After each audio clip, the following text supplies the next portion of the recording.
കനത്ത നാശനഷ്ടവും ദുരിതവും വിതച്ച് UAE-യിൽ ശക്തമായ മഴയും വെള്ളപ്പൊക്കവും. ഷാർജയിലും ദുബായിലും നിരവധി കെട്ടിടങ്ങളിലും വ്യാപാര സ്ഥാപനങ്ങളിലും വെള്ളം കയറി. റോഡ് ഗതാഗതത്തെയും വിമാന സർവീസിനെയും മഴ പ്രതികൂലമായി ബാധിച്ചു. നാളെ മുതൽ മഴയുടെ ശക്തി കുറയുമെന്ന് കാലാവസ്ഥാ കേന്ദ്രം അറിയിച്ചു. ദുബായ് അൽ നഹ്ദ 2-ലെ കാഴ്ചയാണ് ഇത്. ഇന്നലെ രാത്രി മുഴുവൻ മഴ തുടർന്നു. ഇന്ന് രാവിലെ ഏതാണ്ട് ഒരു 9 മണി വരെയും ശക്തമായിട്ടുള്ള മഴയുണ്ടായിരുന്നു. ഇതേ തുടർന്നാണ് പല ഭാഗങ്ങളിൽ ഇതുപോലെ വെള്ളക്കെട്ടുണ്ടായത്.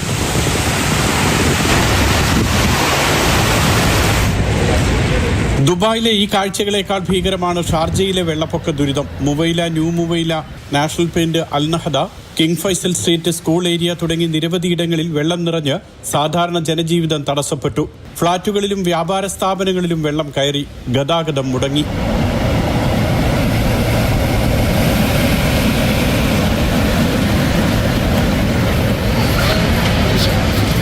ദുബായിൽ അൽ ഖിസൈസ്, അൽ നഹദ, അൽ ബർഷ, അൽകൂസ്, ജദ്ദാഫ് എന്നിവിടങ്ങളിൽ രൂക്ഷമായ വെള്ളക്കെട്ടുണ്ടായി.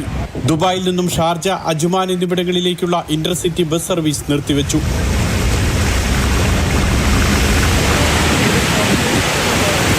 ഇവിടെ വല്ലപ്പോഴും നമുക്കിങ്ങനെ കിട്ടണത് നമ്മൾ ആസ്വദിക്കുക. കുറച്ച് ബുദ്ധിമുട്ടുകളൊക്കെ ഉണ്ട്. എന്നിരുന്നാലും മഴ എപ്പോഴും നമുക്കൊരു സന്തോഷം ഉള്ളൊരു അനുഭവമാണ്. കളിക്കാൻ തോന്നുന്നുണ്ട്, പക്ഷെ അച്ഛൻ സമ്മതിക്കില്ല.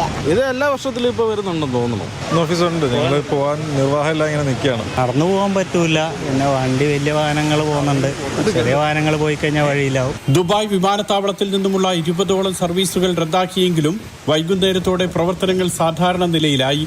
ഷാർജ, അബുദാബി വിമാനത്താവളങ്ങളെയും വെള്ളപ്പൊക്കം ബാധിച്ചു. ചില സർവീസുകൾ റദ്ദാക്കി.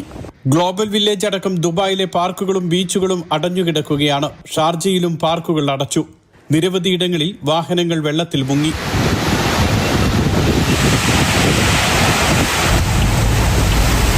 അബുദാബിയിൽ അലൈനിലും അൽദഫ്രയിലുമാണ് മഴ കൂടുതൽ പെയ്തത്. അജ്മാൻ, റാസൽ ഖൈമ, ഫുജൈറ എന്നിവിടങ്ങളിലും മഴ ശക്തമായിരുന്നു. ചിലയിടത്ത് വെള്ളപ്പാച്ചിലുണ്ടായി. മഴയുടെ ശക്തി കുറഞ്ഞിട്ടുണ്ടെങ്കിലും മഴ ദുരിതം അവസാനിക്കുന്നില്ല. നിരവധിയിടങ്ങളിൽ വാഹന ഗതാഗതം മുടങ്ങിയിട്ടുണ്ട്, വ്യോമഗതാഗതത്തെ ബാധിച്ചിട്ടുണ്ട്. ഏതായാലും 1-2 ദിവസം കൊണ്ട് മാത്രമേ UAE അല്ലെങ്കിൽ ദുബായ് അടക്കമുള്ള മറ്റ് നഗരങ്ങളൊക്കെ സാധാരണ നിലയിലേക്ക് തിരിച്ചെത്തുകയുള്ളൂ. ദുബായിൽ നിന്നും മുഷീർ കൊടിയിലൊപ്പം സുരേഷ് വെള്ളിമുറ്റം, മാതൃഭൂമി ന്യൂസ്.